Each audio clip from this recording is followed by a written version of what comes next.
Okay, let's discuss carrier-mediated transport. So before diffusion and osmosis do not require carriers, but some transport processes require carriers. So carrier-mediated transport across the cell membrane. Okay. So we can have some features of these carriers. So carrier properties. These proteins that act as carriers have certain things about them, certain properties that make them, useful in this role. So one of them is that they are specific. So you have specificity, meaning they only carry specific solutes, specific molecules. For example, if it's meant to carry glucose, it won't carry fructose. Okay, so it's specific.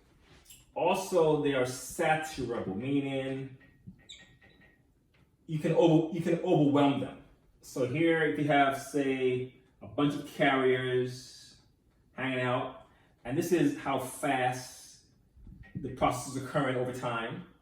As you increase the concentration of things to be carried, eventually you go faster and faster, and then eventually you cannot go any faster. No matter how much more solids you add to the medium or to your environment, you're maxed out.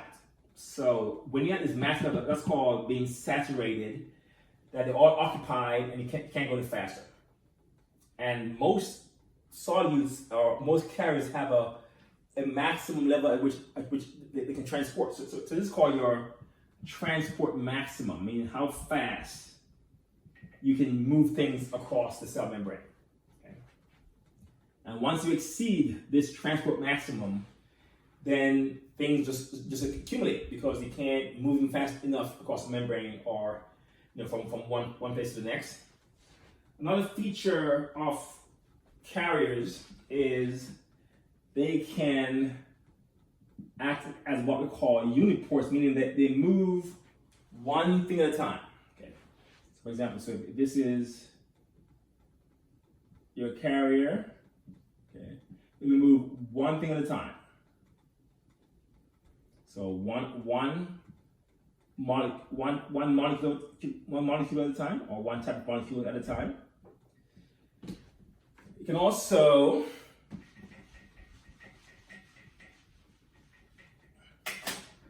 move two things, or two or more things. Again, this is your carrier.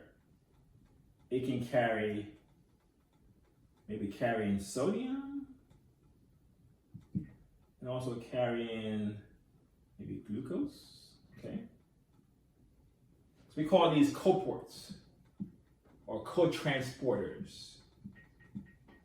Carry greater than one item at a time through the channel or through the carrier. Now, in terms of these coports, these coports then can carry both things in the same direction.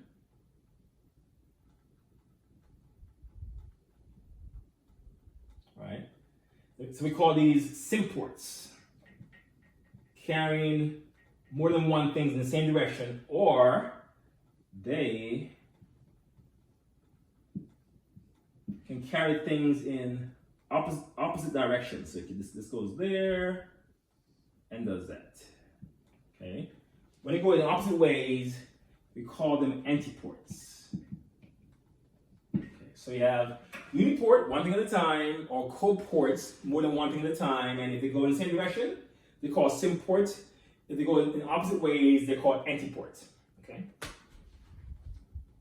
All right. So now let's dig in some more and look at some specific forms of carrier-mediated transport.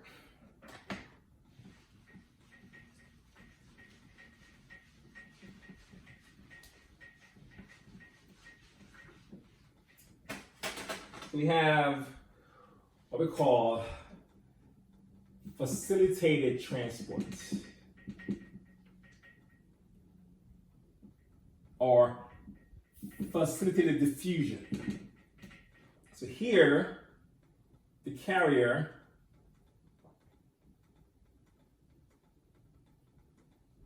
will carry things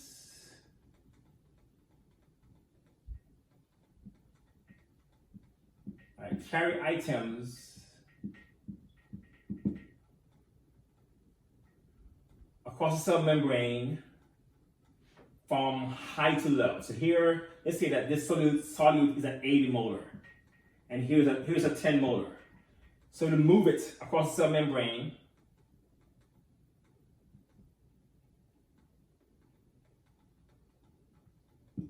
like so, okay?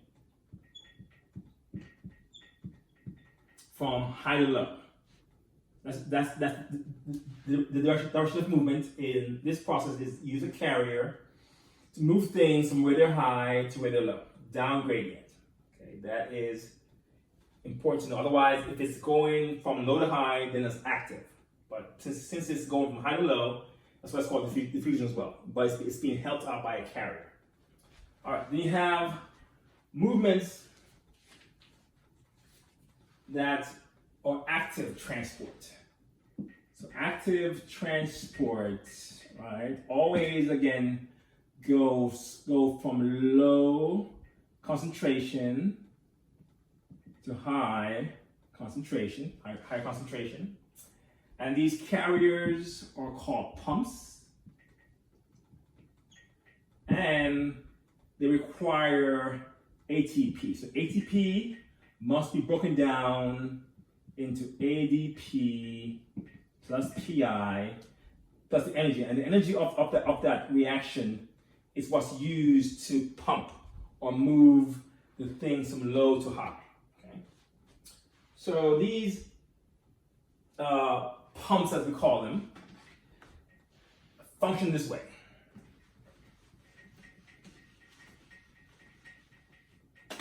So some call it a primary active pump or primary active transport. In this case, again, here you go. Here's a carrier, and it's carrying, it's using ATP. ATP is being broken down to ADP and PI, and is moving something from where it's low to where it's already high.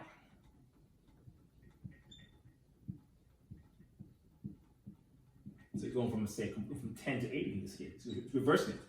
So it moves it in this way. So ATP is required to be burned, and that would then bring it across the carrier into the cell or across the cell membrane from low to high concentration. That's why it's called active process. And it's a pump because it's active because it's using ATP. Okay, and we use the term pump. I mean, it's kind of working against gravity or working against something. Here's working against the gradient. And then there's something called a secondary active pump or secondary active transport. So here, secondary active transport. Again, cell membrane, this way. So you can have a carrier here. Okay, so the carrier a certain way. So you can have a carrier here that will say move, for example, move sodium up and out. So let's say here we have sodium on this side at 80 and sodium here at 10. So this one would use ATP, right, to burn it up and use the energy to pump sodium out of the cell from low to high. Okay, so now you're gonna have a bunch of sodium out here. And that's all sodium ions being pumped up outside the cell. And then you have another transporter here that will use this. So once your sodium builds up outside the cell, like this, it then can diffuse back into the cell, down gradient. Remember, it's still 80 out here and 10 here. So sodium will move back down gradient through this other channel, okay, by diffusion, and its rapid movement creates energy that's then used to move something else into the cell or out of the cell. In this case here, this product will happen, maybe it's out here at 5 and it's inside here at 20. So now you're using the energy of diffusion to carry something else into the cell against its gradient, like that.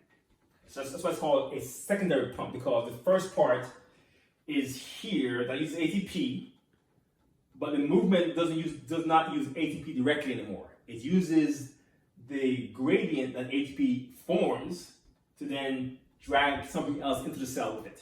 And that's how sodium, in particular, helps to move a lot of things into your cell by diffusing down and dragging them with it into the cell, okay, or across the cell membrane. So that's secondary active pump. Okay, let me see how much time is on this recorder here. Okay, let's pause.